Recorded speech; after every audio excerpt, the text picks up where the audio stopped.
amigos telespectadores da Rede Vida de Televisão e do programa Páginas Difíceis da Bíblia. Este é o nosso primeiro programa de 2018. As festas ficaram já para trás, mas ainda tomo a liberdade, neste primeiro programa, de desejar a quem não estava ouvindo o último, os meus melhores votos de um feliz 2018. Padre Anselmo tem a palavra. Com muita alegria, mais uma vez, nos encontramos aqui para juntos, neste novo ano que se inicia, pensarmos um pouco mais sobre a palavra de Deus. Muito bem. Nós tínhamos conversado antes e acertado que o primeiro tema do mês de janeiro e, portanto, de 2018 seria os gêneros literários. Sim. Você quer introduzir? Ou... Pode ser. Pode ser. Pode introduzir. Como é do conhecimento do nosso querido telespectador, faz um tempo que paramos um pouco aquela leitura atenta e exegética dos textos bíblicos e o Padre Fernando e eu resolvemos então passar e partilhar um pouco com todos vocês sobre temas fundamentais para aqueles que querem se introduzir bem no estudo das Sagradas Escrituras. Então você lembra perfeitamente que nós aqui já falamos sobre inspiração bíblica, inerrância, escritura e tradição. Falamos também sobre a divina revelação. E o padre, nas festas do fim do ano, falou um pouco sobre a beleza do Natal, do Ano Novo. E hoje nós quereríamos partilhar um pouco com você, que sempre nos acompanha, sobre um outro assunto muito importante para entendermos as Sagradas Escrituras, que são os gêneros literários. Me dê uma parte. Nós explicamos bem ao telespectador o que é inerrância bíblica? Acredito que inerrância não entramos. Entramos em inspiração. Inerrância não. Que decorre, por assim dizer, da inspiração. Sim. Então, o que é melhor, mais didático, falar em primeiro gêneros literários ou inerrância? Bom, não vamos usar um programa inteiro para a inerrância. Sim.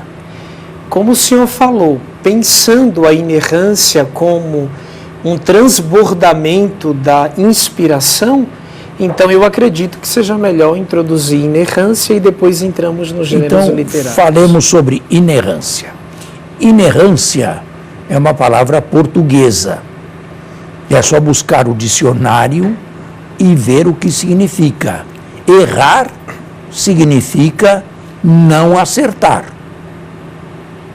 Inerrância significa incapacidade de errar. Costuma-se dizer, e nós dizemos, que a Bíblia, por ser inspirada por Deus, não erra.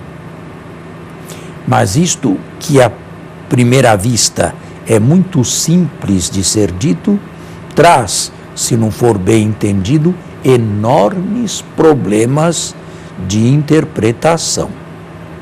Aonde se situa verdadeiramente a inerrância?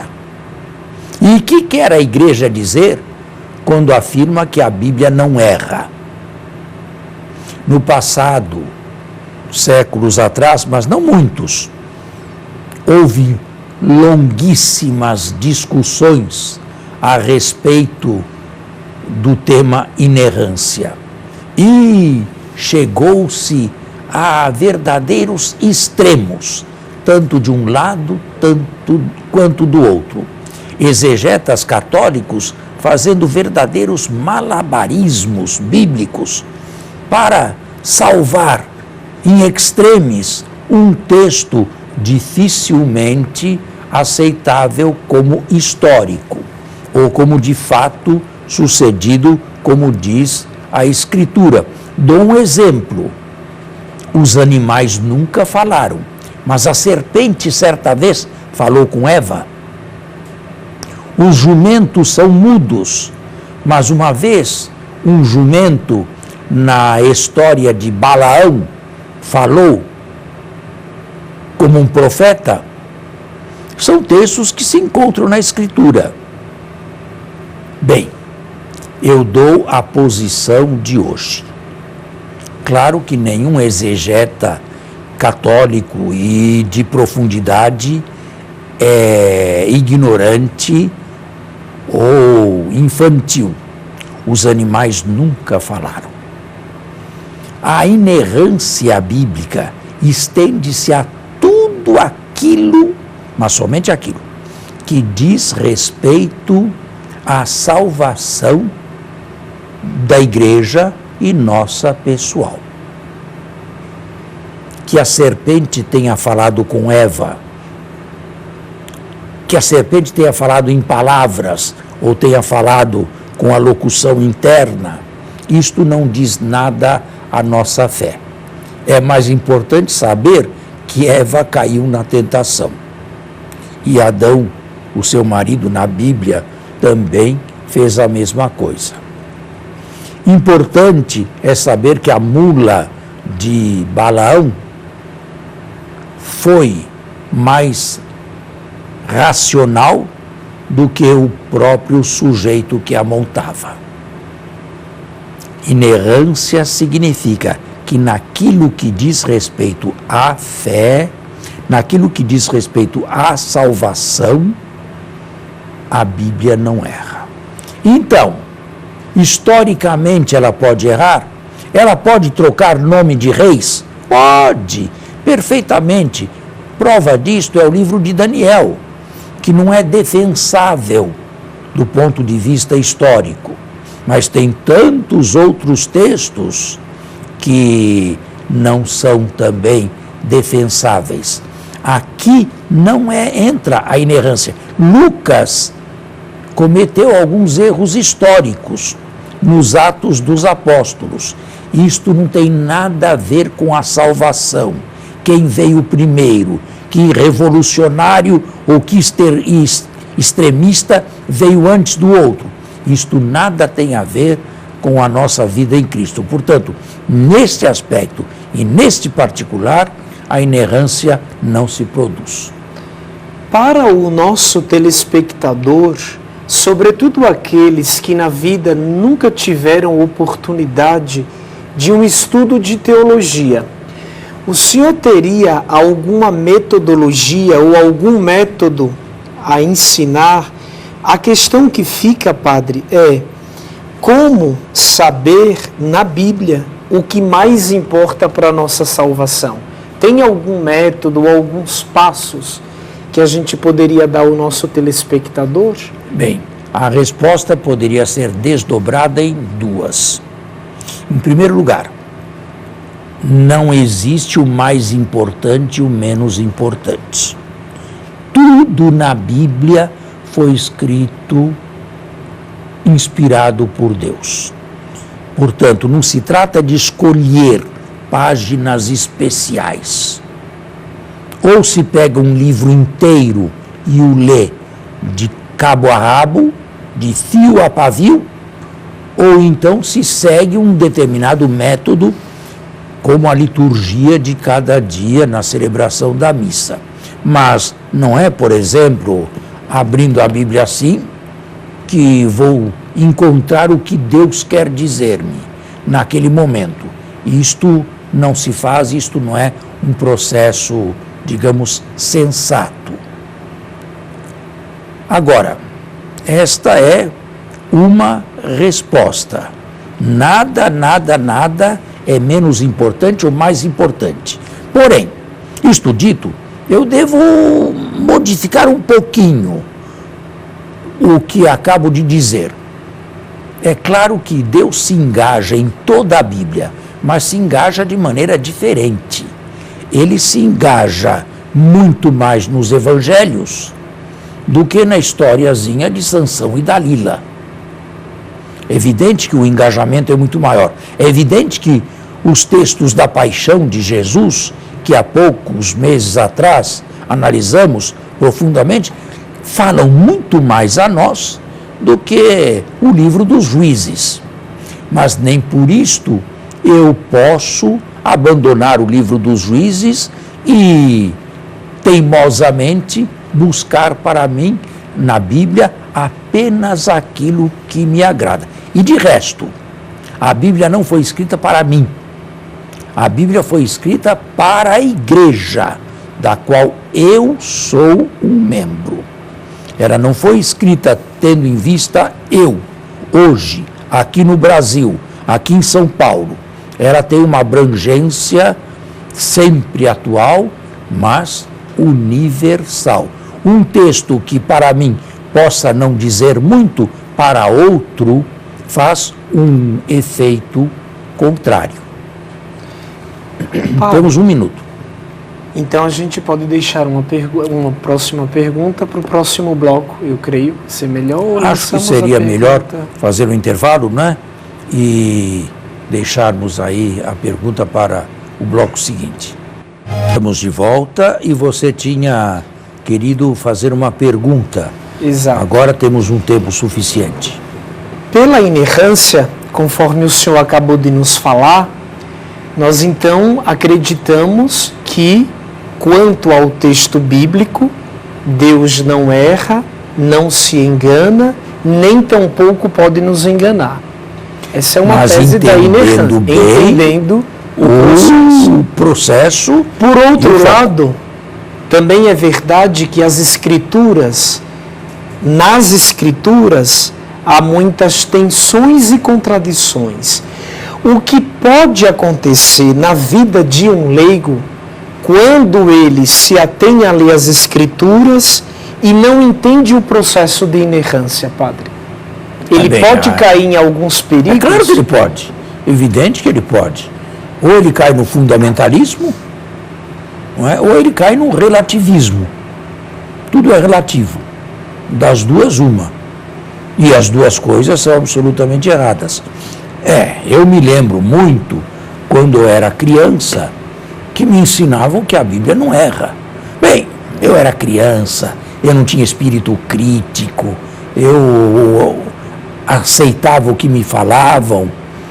Depois que me tornei mais adulto, e sobretudo durante meus estudos filosóficos e teológicos, fui adquirindo um espírito mais crítico. E aí sim, veio o ensinamento, já antes de me formar padre, durante o curso de teologia, sobre este problema inerrância bíblica. E aí eu entendi melhor, porque eu também, criancinha, se me falavam que a serpente conversou com Eva, eu aceitava perfeitamente. Aceitava tranquilamente e não punha milagre. Houve uma época em que algum animal falou. Não punha problema nisso. Agora, é claro que depois de adulto, depois de jovem e teólogo, eu não podia mais aceitar uma ingenuidade dessas. Não é? Porque a igreja pede para ter fé, mas não ensina ninguém a ser idiota, a não pensar, a não raciocinar. A igreja aceita perfeitamente o raciocínio. A inerrância se dá, repito, pela última vez, naquelas partes da Escritura que dizem respeito à nossa salvação. Agora, quais são essas partes? Não é a própria pessoa, não é o próprio leitor quem escolhe essas partes. Essas partes são da alçada do magistério da igreja. Quando nós pensamos há alguns meses sobre a inspiração bíblica, o Senhor nos falou que tudo na Bíblia foi inspirado, mas nem tudo foi revelado. Pergunto, tudo que é revelado entra no critério de inerrância? E o que não é revelado não entraria neste critério? Ou as partes não coadunam? Não. São coisas que não se coadunam entre si. A Bíblia inteira é inspirada. Agora, eu não posso dizer que tudo na Bíblia deva ser exatamente como está, ou deva ter acontecido exatamente como está escrito. Eu aceito a inspiração, mas eu tenho que distinguir o que é revelado e, portanto, válido para todas as épocas, para todas, daquilo que é simplesmente inspirado. Por exemplo, eu não sei se eu devo ter dado, mas não me custa repetir. São Paulo fala que as mulheres não devem andar sem véu.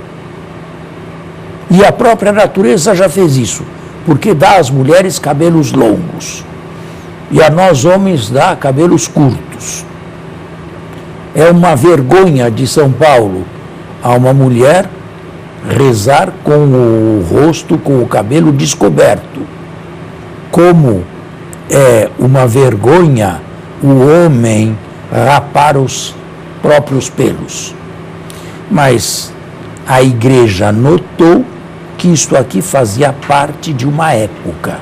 Paulo não era um revolucionário, não era um modista, não era um sociólogo, um psicólogo, era um apóstolo, era um pregador. E não interessava a ele exatamente o que é simplesmente sociologia. A igreja soube, com o tempo, separar uma coisa da outra. Quando eu era criança, e outro exemplo, as mulheres não entravam na igreja de calça comprida de jeito nenhum. De jeito nenhum. Nem sem meias. A igreja viu, com o tempo e depois do concílio, que isto aqui não era ou não tinha revelação. Se tivesse, as mulheres não poderiam até hoje entrar na igreja com calça comprida. Seriam como certas seitas protestantes que proíbem o uso disso para a mulher. Sim. Acho que agora ficou um pouco mais claro para o nosso telespectador, porque assim a gente vai peneirando no mundo conceitual até onde vai a inspiração e até onde vai também a revelação, e como um fruto que a gente pode colher para a nossa vida. Agora, uma coisa também tem que ser dita e não deixa de ser cercada de problemas. Você faz um sermão, você prega aos domingos? Todos os domingos. Pois é. Às vezes 3 ou 4. Me diga uma coisa, você pede alguém para censurar os seus sermões? Os seus escreve? Escrevo-os. Pede alguém para que o censure? Não. E lhes dê o Nick Lobstad, o imprimatur? Não. Você tem liberdade a falar ou não? Com certeza. Agora, como é, se eu sou um fiel seu, como é que eu sei que você está cantando com o coro ou fora do coro?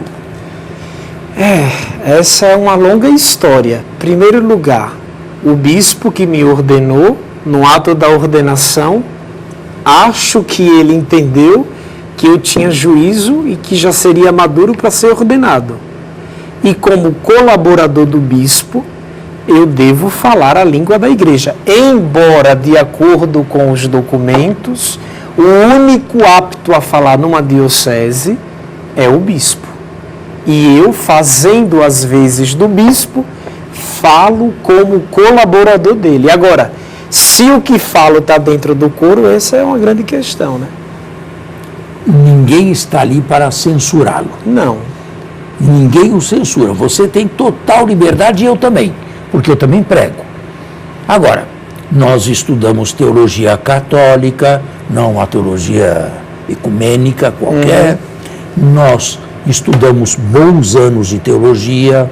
Nós temos uma tradição antes de nós, uma tradição católica. E isso tudo faz com que o rio não saia do leito. Agora, se alguém não tivesse nada disso, é claro que o rio sairia do leito e entraria para pântano, nas duas margens. Isso normalmente não acontece. Eu digo normalmente, porque pode, num caso ou no outro, se dar, acontecer. Daí... E o mais interessante, padre, é que até a gente comentava isso numa outra situação, é um mesmo texto bíblico e que dali brota-se reflexões muito diversas. Nem sempre a conversa que tenho com o povo na minha homilia é a mesma que você tem com o seu povo. Bom, mas espera lá. Embora falemos diferentemente, com enfoques diferentes, nenhum de nós, espero eu, sai do leito. Ah, não, isso não. A substância está ali, né? O centro está ali. O que é o sermão bíblico? O sermão bíblico é simplesmente transmitir em linguagem atual para a comunidade que está ali, a assembleia que está ali e nos escuta, transmitir, atualizar o texto bíblico escrito há 2000 ou mais anos atrás. Essa é a finalidade do sermão bíblico. Não é teologia, não é aula de teologia, não é um local para cada um dar a sua opinião, não é um local de retórica para saber quem fala melhor ou quem domina mais a língua, entende? Então, se nós aceitamos esses critérios, bom, ainda que usemos linguagens diversas e enfoques diversos também, você pode falar sobre a primeira leitura e eu sobre a segunda ou a terceira, ou vice-versa, dificilmente a gente cai num certo erro exegético. Mas isto, repito, acontece. Eu me recordo, não sei se já falei aqui, mas há muitos anos atrás, o padre até já faleceu. Eu entrei numa igreja no dia de Nossa Senhora Aparecida, me lembro até hoje, 12 de outubro, e estava um padre lá lendo o Evangelho. E lendo o Evangelho das bodas de Caná, que é o Evangelho dessa festa aí. Ele dizia, a mãe de Jesus se aproximou dele e lhe disse, eles não têm mais vinho. E Jesus, para satisfazer a sua mãe, mandou que se enchesse as talhas de água até a boca, para satisfazer sua mãe. E termina com palavra da salvação. É claro que isto não se faz. É evidente que esse saiu do leito. E nem isso está no texto. Esse perigo corremos. E ele não era um padre novo, não. Já era um padre bem idoso, já bem avançado em anos. Era um cônego, né? Então, esse perigo tem. Mas a gente tem que correr algum perigo também, claro, né? Senão não falamos nada. O nosso programa está na hora de encerrar. Muito obrigado por esta primeira audição de 2018. É um mês de férias, normalmente janeiro, mas onde você estiver, estamos nós também, ou diretamente na Rede Vida, ou através das redes sociais que levam a Rede Vida até você. Muito obrigado, até domingo.